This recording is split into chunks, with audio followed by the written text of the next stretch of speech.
Olá, alunos de Cálculo 3 da Univesp, Universidade Virtual do Estado de São Paulo, curso de formação de professores de matemática, bem-vindos. Esta é a nossa última aula da disciplina e, não por acaso, nós vamos fazer uma revisão dos 3 grandes teoremas que nós estudamos.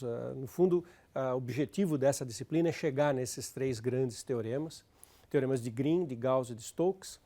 E nessa revisão que a gente está fazendo, a gente vai passar por vários dos aspectos importantes dessa teoria, que é uma teoria muito rica em aplicações, mas que, acima de tudo, eu digo sempre, é uma das partes mais bonitas que eu conheço da matemática.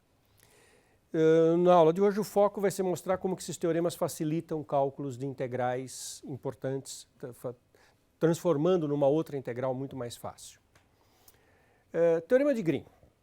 O teorema de Green é um teorema no plano. Tá? O meu campo vetorial é um campo plano, só tem 2 componentes, PQ, e as duas dependem só de x e y. Nós estamos falando, então, de um resultado que vai no plano xy, tem uma região do plano, que eu vou chamar de D, que tem uma fronteira, que é uma reunião de um número finito de curvas fechadas, simples, regulares, disjuntas, não se tocam, e orientadas positivamente. O que quer dizer orientação positiva no plano? Quer dizer o seguinte, que se eu tiver várias componentes, a componente externa do bordo vai ter que ser percorrida no sentido anti-horário. Sempre tem que ter uma componente externa, né, no bordo de uma região limitada. Se houver componentes internas, as internas vão ser percorridas no sentido dos ponteiros do relógio, no sentido horário. Então, componente externa no anti-horário e componente internas no horário. Isso é orientação positiva no plano. Então, imagine que você tem a região, orientou desse jeito. Aí o que o teorema de Green diz é que a integral do hot f escalar k, na verdade o hot f é del q, del x menos del p, del y na direção k. O hot de um campo plano aponta na direção perpendicular. Então o produto escalar do hot f escalar k é a componente do hot, que é del q, del x menos del p, del y. Isso é igual a integral de p dx q dy ou integral vetorial do campo f sobre o bordo, que é a curva ou curvas, integral do tipo trabalho. Quer dizer que o trabalho realizado pelo campo f é a integral dupla da componente do hot. Esse é o significado do teorema de Green. Tá? Um exemplo de aplicação. Calcular a integral desse campo do tipo trabalho, observe que as minhas componentes não são absolutamente elementares. 1 sobre y8 mais 1, está bem definido para todos os valores de y, né? Isso é sempre positivo, mas pensa que se eu for usar a definição, eu vou ter que parametrizar a curva e depois jogar as componentes da curva nessa expressão e daí fazer a primitiva. E já dá para perceber que as primitivas não vão ser as mais simpáticas. A região é um quadrado com vértices nesses pontos, menos 2, 0, 2, 0, 2, 4, menos 2, 4, percorrido no sentido anti-horário. Então está aqui o domínio, menos 2, 0, 2, 0, 2, 4, menos 2, 4, percorrido no sentido anti-horário. É o sentido do teorema de Green.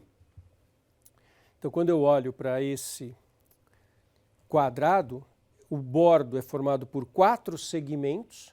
Quem é o bordo do quadrado? São 4 segmentos de reta.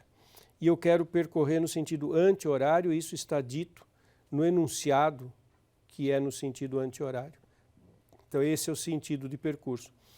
Como é que seria fazer isso pela definição? Eu teria que parametrizar cada segmento e aplicar a definição de integral de linha do tipo trabalho. Seriam 4 continhas em cima daquele campo com 4 segmentos, fazendo 4 vezes uma integral de uma variável. Ora, o campo não tem nenhum problema de definição. Essa curva é uma curva fechada que circunscreve uma região que é um quadrado. Está orientado no sentido anti-horário. Eu posso olhar para esse quadrado aqui como região D. Posso pensar nisso como sendo uma região D. A curva, os 4 segmentos, é o bordo de D. e eu posso usar o teorema de Green para fazer essa conta. Só vai valer a pena usar o teorema de Green se o hot do campo for muito mais simples que o campo. Porque veja, às vezes quando a gente deriva pode complicar a fórmula da função. Nem sempre derivar facilita, nem sempre derivar simplifica. Para muitas expressões, por exemplo, polinomiais, derivar simplifica, porque a derivada vai abaixando o grau. Nas trigonométricas, derivar continua dentro do domínio das trigonométricas, não simplifica nem complica. Mas tem funções que a derivada é mais complicada do que a própria função. Então, para saber se eu vou usar ou não o teorema de Green, eu vou dar uma olhadinha no hot. O hot é del Q del x menos del P del y em cima da componente do campo. Del Q del x, o Q é o que está aqui junto com o dy, é P dx, Q dy. Derivando isso em x, já some esse pedaço que só tem y, só tem x no seno, a derivada é cosseno, dá 3y2 cosseno. E menos del P del y, o P é o que está do ladinho do x, é o P dx. Isso derivado em y dá 3y2 cosseno, igual ao que deu aqui, e menos 2y. Como o hot é del Q del x menos del P del y, fica 3y2 cosseno, menos o 3y2 cosseno, e no del P del y tem menos 2y. Como fica menos, já era menos, fica mais. Então o hot é 2yk. Ora, como esse racional é muito mais simples do que o campo, eu vou usar o teorema de Green. E o que diz o teorema de Green? Que a integral de linha do tipo trabalho do campo é a integral dupla da componente do hot. O hot é 2yk, a componente é 2y. Então, integral tipo Fubini. A gente recordou, inclusive, essa semana o teorema de Fubini em mais de uma variável. Fizemos exercício com o teorema de Fubini em 3 variáveis. Aqui está em 2. O x vai de menos 2 a 2 e o y de 0 a 4. Então, integral menos 2 a 2 dx, observa que tem que ser coerente, x menos 2, 2, e aqui dentro y 0, 4 do 2y. Primitiva é y2 de 0 a 4, quando y é 4 isso dá 16, de menos 2 a 2, 4 vezes 16, 64. Então, teorema de Green facilitou o cálculo da minha integral, transformando a integral de linha do tipo trabalho de um campo relativamente complicado numa integral dupla de uma coisa mais simples. Outro teorema de Green importante, lembra do campo dθ? Já apareceu várias vezes, eu estou sempre falando desse campo, é muito importante. Menos y sobre x2 mais y2, x sobre x2 mais y2. O que a gente já falou desse campo várias vezes? O hot é nulo, mas ele não é conservativo. Ele não satisfaz a condição de circuitação nula. Quando a gente calcula a integral do dθ sobre uma curva que circunda a origem, essa integral dá 2π, portanto não satisfaz a condição 3 de conservativo, que é ter circuitação nula. O domínio dele é R2 menos a origem, o hot é nulo e não é conservativo, é o dθ. E a integral sobre esse tipo de curva dá 2π. Agora eu estou pedindo a integral sobre uma curva completamente maluca. Olha que curva que eu desenhei. Mas o que acontece aqui? Olha para o interior dessa curva. O interior dessa curva não contém a origem, não passa pela origem, que é a singularidade do campo. O interior dessa curva é uma região D, plana, bidimensional, que está contida no domínio do campo. Então, como o interior da gama está contido no domínio do campo, a gente pode aplicar o Green para fazer essa conta e dizer que a integral do campo dθ sobre essa curva é a integral do hot sobre o interior da curva. Como o hot é zero, a integral de zero dá zero, e a integral desse campo dθ sobre essa curva é zero. Eu não poderia aplicar o Green numa curvinha que enlaçasse a origem, porque o interior da curva que enlaça a origem contém a origem. A origem não está no domínio do campo, então eu não posso aplicar o Green. E a gente sabe que daí nesse caso nem dá zero, aí dá 2π. Teria uma outra maneira de olhar, isso é só um comentário bastante fino. Numa das aulas anteriores aí, eu falei de domínio simplesmente conexo, E se você pensar do seguinte jeito, olha para essa região aqui do plano.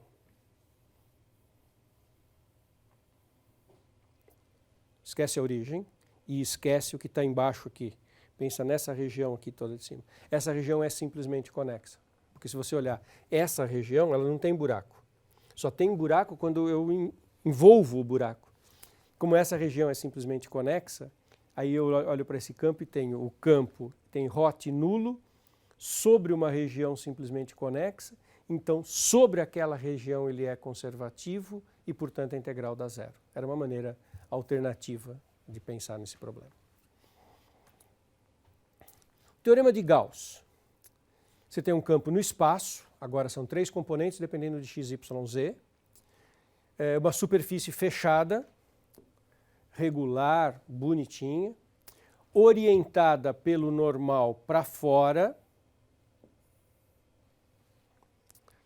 E você quer calcular o fluxo desse campo na superfície fechada, fluxo de dentro para fora, com a normal para fora. É isso que o teorema de Gauss trata. E o que o teorema de Gauss diz?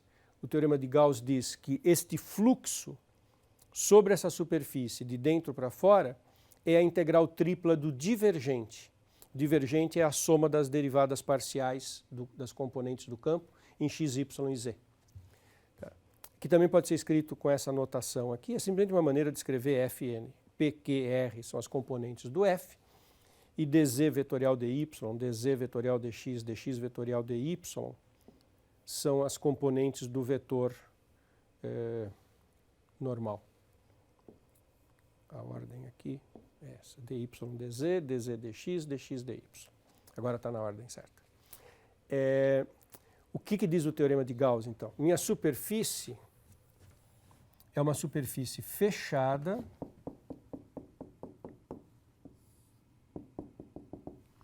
com a orientação de dentro para fora, orientação que sai da superfície. Veja que esse que eu estou desenhando saindo aqui é o normal. E tem um campo que está escoando no espaço. Esse campo não tem que ser normal, esse campo pode estar entrando na superfície de um lado, saindo de outro, tem pedaço que ele é tangente. O campo mede o escoamento de alguma grandeza, de alguma coisa. O que o teorema de Gauss diz é o escoamento desse campo F pode ser calculado pela integral tripla do div no interior da superfície. O div mede exatamente o que está saindo. Se a integral for positiva, quer dizer que tem mais coisa saindo, tipo uma fonte. Se a integral é negativa, quer dizer que tem coisa entrando. Em física a gente chama de sorvedouro. São nessa linha de aplicações que esse teorema se usa. Bom, exemplo. Olha para esse campo, 6x na direção y, 3y menos 6 na direção j, 2zk. S é a superfície dessa esfera, x2 mais y2 mais z2 igual a 9, com a normal para dentro. Eu quero saber qual é o fluxo desse campo nessa esfera com normal para dentro. Esfera de centro na origem, raio 3 e o campo está dado. Claro que eu posso fazer pela definição de fluxo. Nós recordamos isso na segunda aula dessa semana. Mas eu posso olhar o div do campo. O div do campo é muito simples. O div desse campo se deriva a cada componente em relação PQR em relação a x, y, z. Olha só, isso você deriva em x, é 6. Isso você deriva em y, é 3. Isso você deriva em z, é menos 2. Então o div é uma coisa muito simples de calcular. 6, 3, menos 2. 9 menos 2, 7. Então o div desse campo é constante igual a 7. Portanto é muito fácil de trabalhar com o div. E o teorema de Gauss me diz que a integral de superfície do tipo fluxo desse campo é a integral tripla do div. Por que tem um menos aqui? Por que eu coloquei esse menos aqui? Porque o teorema de Gauss fala que é com a integral com a normal para fora. E aqui está pedindo com a normal para dentro. Quando você mexe na normal, você troca a normal para fora para a normal para dentro, o resultado do cálculo do fluxo dá o mesmo, apenas com o sinal trocado. o teorema de Gauss vale com igual quando a normal é para fora. Se eu puser a normal para dentro, tem um sinal de menos. E a integral do div, então, é integral de menos, aqui nós estamos calculando menos a integral do div, porque exatamente porque era com a normal para dentro, tenho que pensar num menos aqui, menos a integral de 7dv, menos 7 vezes o volume da esfera 4/3 de πr3, era a esfera de raio 3, então isso aqui dá 9, né? 27 por 3 dá 9, vezes 4 vezes 7, menos 252π. Então esse é o teorema de Gauss. O teorema de Stokes é uma coisa muito parecida com o Green, só que no espaço. Ao invés de ser ρ f k, é ρ f n, onde n é a normal à superfície. E a integral de linha é a mesma coisa, a integral no bordo da superfície. Só que a superfície não é uma região plana, é uma região, uma superfície colocada no espaço. A gente tem que ter aquela coisa que se chama orientação coerente. Então vamos lembrar da orientação coerente aqui. Você tem duas orientações na curva. Você pode pegar a curva num sentido ou no sentido contrário. Você tem duas orientações no normal. Você pode pegar o normal da superfície para cima ou para baixo. Observe que você tem 4 composições. Você pode pegar para cima da esquerda para a direita, para cima da direita para a esquerda. Você pode pegar para baixo da direita para a esquerda ou para baixo da direita para a esquerda. Bom, qual que é a coerente? A da regra da mão direita. Você escolhe uma na superfície, suponha que eu escolhi aqui para cima. Então, automaticamente, a curva tem que acompanhar isso. Se aqui é normal, é para cima, então eu faço o movimento palmar.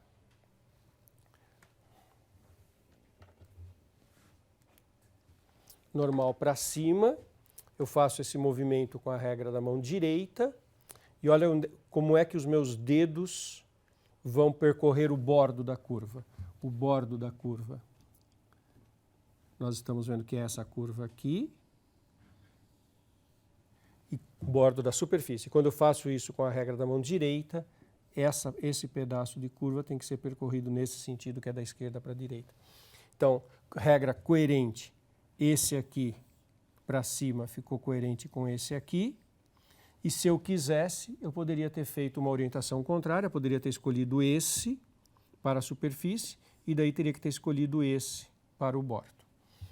Desde que seja coerente, então vale essa igualdade, que a integral de linha do tipo trabalho no bordo é a integral de superfície componente fluxo do rotacional. Exemplo, calcular essa integral de uma componente do tipo trabalho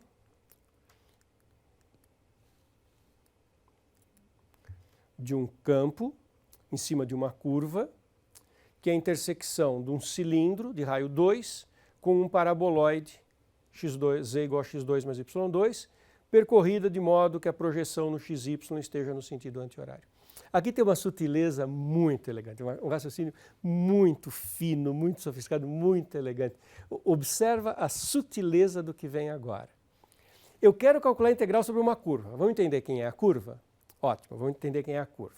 Você já observou que o campo é complicado, né? Seno de z a sétima, y a oitava, ln de x2 mais 1. As componentes desse campo não estão simpáticas. Quem é a curva? Intersecção do cilindro com o paraboloide. Deixa eu mostrar para vocês quem é essa curva. Você tem o cilindro de raio 2. Cilindro vertical, x2 mais y2 igual a 4. Cilindro vertical que encontra os eixos aqui no 2. O que é z igual a x2 mais y2? Paraboloide de concavidade para cima.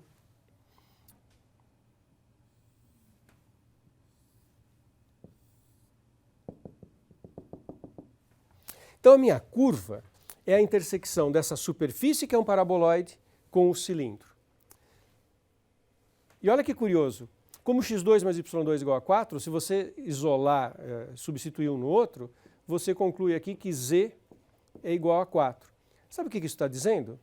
Que a intersecção dos dois é essa curva de altura constante 4 no eixo Z e que é uma circunferência de raio 2 colocada no espaço no nível 4.